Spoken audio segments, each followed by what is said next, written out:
We're back with functional movement screen. I did want to follow up really quickly on goniometry, something I forgot to mention. On your lab assignment, it tells you what the normal range of motion is for that given joint. So your comparison would either be below normal, normal, or above normal. I guess we could say greater than normal. And for Morgan's, I believe, since he was below 130 on all of his comparison or his ranking would be below normal on both right and left knee flexion. Okay, so transitioning to, he was feeling real good about himself after the sit and reach, so I just had to throw that in. Okay, so for functional movement screen, we have Mitch as our subject. His primary sport when he was an undergraduate was swimming. He identifies as right hand and leg dominant. Would you mind telling us your social security number? Actually, never mind. There is a lot of information that is asked for here. Not sure why they asked for the social security number, but we don't need that. So what we're going to do is run through all 7 of the tests in the functional movement screen, starting with the deep squat. So with each of these, he's going to be scored on a scale of 1 to 3, 3 being the best, 1 being sort of the lowest. If he has pain with any movement, he will get a 0. On some of the tests, we'll have to score the right and the left sides independently. And I'm going to have, Evan, maybe you keep score for us as we go, okay? So with the deep squat, what we're going to first have Mitch do is take the dowel rod and position it on top of his head. He should have a right angle on both elbows. Before he raises that over his head, I'm going to have him just assume whatever is a natural squat stance for him. I'm then going to have him do usually 2 to 3 reps per test and have him sort of turn so you all can get different shots, different angles, because that's important for administering the functional movement screen. So once his feet position are set, we're going to have you extend that rod overhead. And I'm going to have him just now descend into a squat, hold it for just a half second at the bottom, and then come on back up. Let's see what it looks like, Mitch.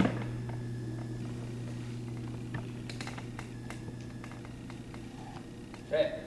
Some of the key things we're looking for, did his knees come together? Did his heels elevate off the floor? Is he able to maintain a parallel angle between his torso and his tibia? And does the rod stay stable over his head? Now, just to give it away a little bit, I think he did great on that. But let's have you turn, face me.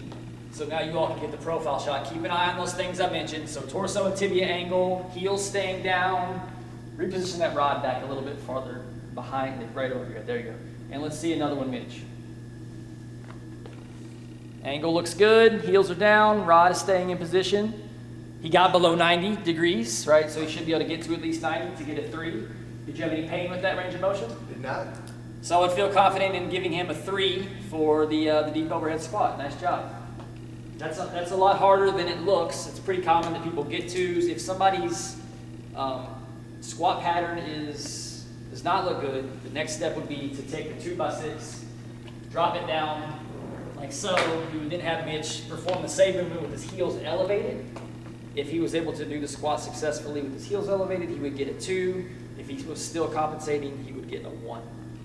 All right, let's go to next. We have the hurdle step. Okay. So for this one, we need to set the hurdle height relative to the height of his tibial tuberosity. So notice on this dowel rod, we have a yardstick printed on it. I'm going to find that landmark.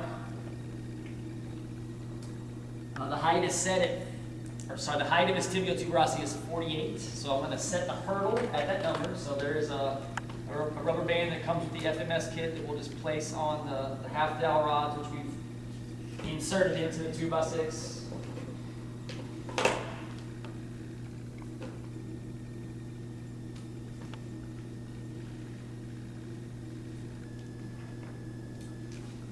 So he's going to begin standing behind the board. I'm going to give him the dowel rod. Elbow or hand distance is going to be set in the same fashion. So from here, though, I'm going to have him now drop the bar onto his shoulders.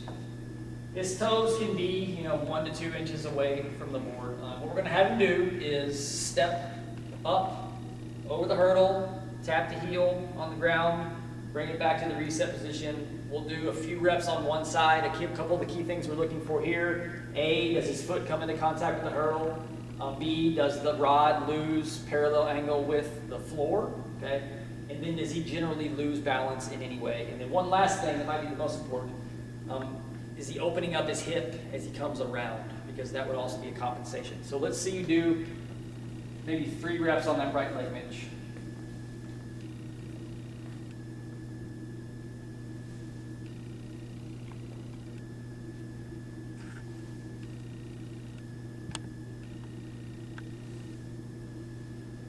let's do one more. What do y'all think? It's pretty good. You said maybe coming like out a little bit. It's just the slightest amount of Yeah. opening, but it's really minimal. So I'm gonna go ahead and give him a 3 on the right side. So now we'll repeat on the left. Now he did open it up a little bit more on that side. So by me saying that, he might adjust. Let's see if he's able to. There you go. So that was better. Usually you want him to do 1 like without you saying anything, because they're always going to improve a little bit after you verbalize it. So he was able to adjust on these last couple, so I'm going to give him a 3 on both sides. Now if he was compensating on one side and he scored a 3 on one and a 2 on the other, when I took my final score tally, I'm going to take the lower of the 2 scores. In this case, though, we got a 3 on both, so I would just move a 3 over to the final column. Okay, so now we're going to move into the inline lunge. So I'm going to pull out pegs from the 2x6. I'm going to lay that down. We're going to use that number, though, the height of his tibial tuberosity. That is going to set the spacing between his front and his rear foot. He's going to stand on the 2x6 with both feet. He's going to put the toe of the rear foot on the 0. He's then going to put the heel of the front foot on the 48, corresponding again to the height of his tibial tuberosity. I usually let people sort of just stand there for a second to get balanced. At that point, then we're going to position the dowel rod behind his body. So whatever foot is forward, the opposite hand is high on the rod. Whatever foot is back, the opposite hand is low. He needs to have 3 points of contact with the rod, so at his head, between his shoulder blades, on his tailbone, and then his hands are positioned at his lumbar spine and his cervical spine. Once he feels comfortable there, we're going to ask him to descend slowly, touching his knee to the board. And ideally, actually, he should touch his back knee to his front heel. So he was off the board a little bit on that attempt. Now, what we're looking for as he does this, the rod should stay perpendicular to the floor. Should maintain all 3 points of contact with the rod as well. Whatever side is forward, that's the side we're scoring. So in this case, we're scoring his left side. Let's do another one. I'm just kind of talking too much. Let me get one more from this view.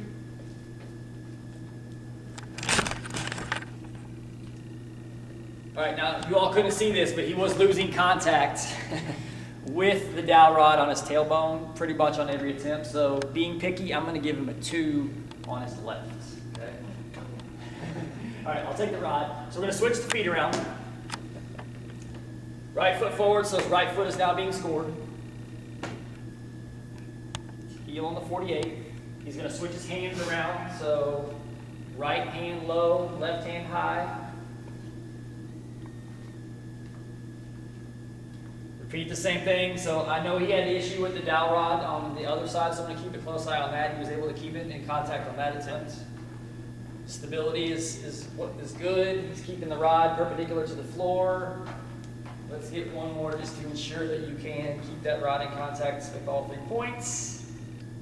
And he got it. So on the right, he's going to get a 3. 2 on the left, 3 on the right.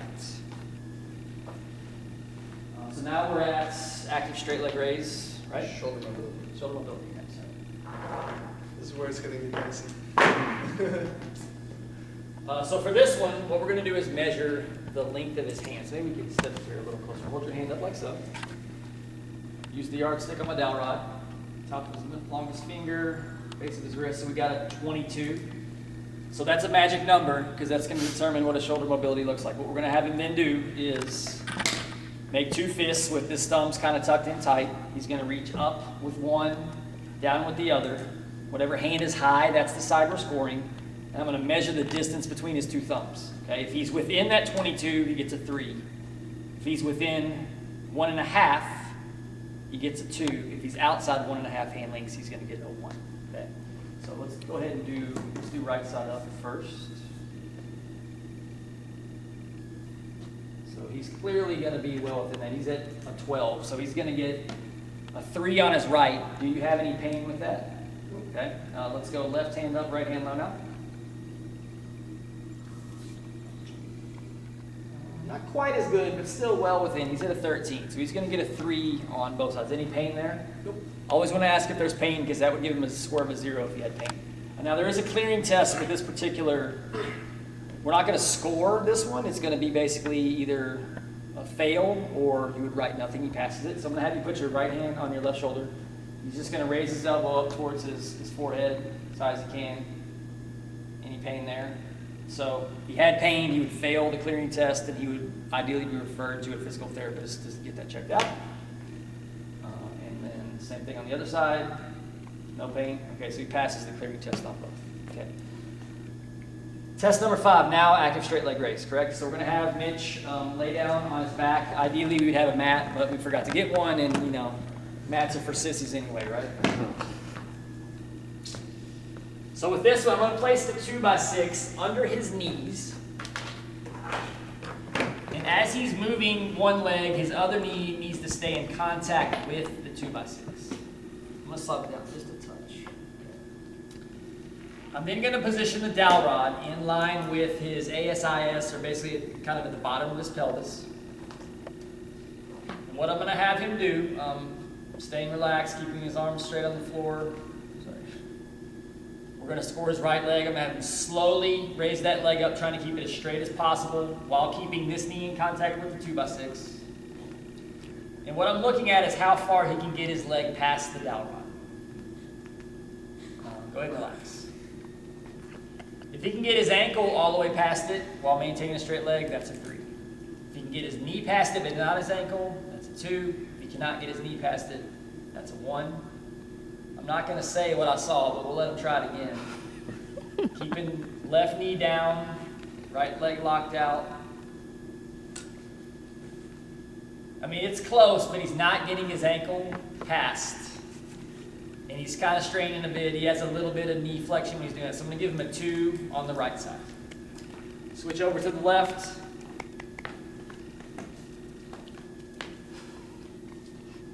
And we'll repeat the same thing.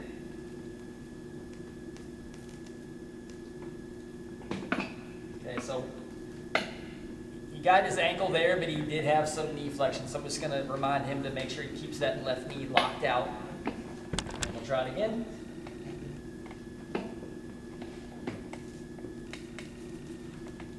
He's trying to make it happen, but I don't think it's going to happen. I think he's going to get a 2 on both sides, which, you know, there's no shame in that.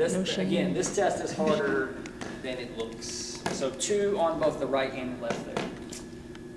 All right, so next we're going to go to trunk stability push-up. So I'm going to clear the dowel rod out of the way. And we'll have Mitch go sort of face down on the floor. He's going to do a push-up with a sort of an adjusted hand position. And the key is he needs to be able to raise up his entire body as one unit. There should not be any lag in his hips as he's doing this push-up. For males, the starting position is to have your thumbs in line with your forehead or your eyebrows. So quite a bit higher than you would have them for a normal push-up. I'm going to then have him put his feet all the way together. I'm going to coach him ahead of time and tell him just to make sure he engages his glutes and his core before he starts the push-up. And then I'm just going to have you go ahead and do a push-up for us. Okay? Take it down. I'm going to have him repeat that because I have a little bit of question. So engage and up. So it looked like that time he was able to raise everything up as one. Now, if there was some delay, what I'm going to have him do is move his thumbs down to his chin. Okay? If he was able to do the push-up properly from this hand position, he would get a 2. And if he still couldn't do it, he would get a 1. Okay? Difference between males and females. Females will start at the chin. If they can do it there, they get a 3. If not, they would then go thumbs to collarbone. And then they would, if they could do it there, they would get a 2. And if they couldn't, they would get a 1. So Mitch is going to get a 3 on the trunk stability push-up. Okay, one more. Rotary stability. So what we'll have him do is get in the quadruped position. Sorry, there was a clearing test that we need to do for the trunk stability push-up, and that's the child pose. Press up. Press up. So go down, face down on the floor again. We're going to have him do kind of like what you might call the cobra pose. So he's going to keep his hands down and just bring his chest up. Do you have any pain in that range of motion? Okay, so he would pass the clearing test. If he had pain, probably in his lower back, then he would fail the clearing test. And again, that's where he would be referred to a medical professional. Okay, so now we'll go ahead and jump to the last one, rotary stability. I'm gonna have him straddle the 2x6. Knees up against it, knees right under the hips, hands right under the shoulders, thumbs in contact. In order to get a 3 on this test, he's gonna have to be able to move the arm and leg on the same side of the body out, come in, touch knee to elbow, go back out, reset, all without having any shifting from a rotary perspective. Okay, very difficult to do. There's only been a handful of people that I'm aware of at U of L who have ever done it. And we're going to go ahead and have Mitch attempt it though. So whatever arm is moving, that's the side we're scoring. In this case, we'll do whatever side you want to try first.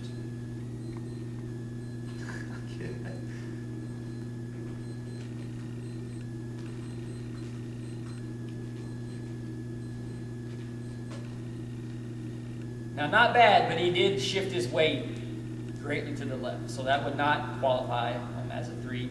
We'll go ahead and have him try the other side as well. So left side now. Mentally, it's hard to sort of figure out. So again, he's shifting his weight. So we're going to go ahead and modify it, and if he could do what we would call the diagonal pattern correctly, he would get a 2. So now we're going to have him go right arm, left leg. So again, whatever arm is moving, that's the side we're scoring. So he's going to reach out, slowly come back in, touch knee to elbow, go back out, return to reset. And again, we're looking for weight shifting, rotary instability. That looks solid to me. So what arm did you just do? Right arm. So on his right side, he's going to get a 2. If he still was having issues, he would automatically get a 1. Okay, let's go and do your other side now. So left arm, right leg.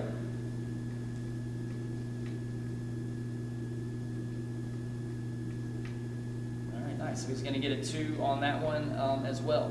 Now there is one final thing, a clearing test for this. I'm going to move this out of the way. So now we're going to go into the child pose position. And again, we're just going to ask if he has pain in this range of motion. If he would say yes, he would fail the clearing test, and we would, again, refer him to a medical professional. Do you have pain, Mitch? I do not. He does not, so he's good to go. Okay, so good job. Let's take a look at his score sheet. We'll keep rolling.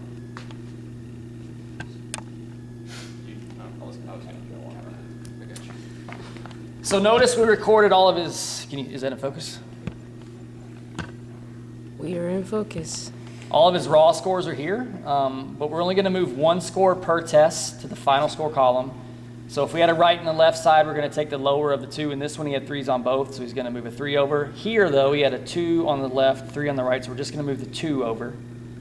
I don't think that happened any other time. So what we would then do is tally up his final score total, so 3, 6, 8, 11, 13, 16, 18 is his total score, which is passing score, right? You have to get a 14 or above to pass. So Mitch is cleared to go ahead and continue doing all of the physical activities he was doing before. But we identified a couple things he might want to work on, such as his hamstring flexibility and maybe a little bit of hip stability based upon his inline lunge. But the perfect score is a 21. He got an 18, so he did a pretty good job. Okay, so that's it for the flexibility lab. We'll see you next with body composition.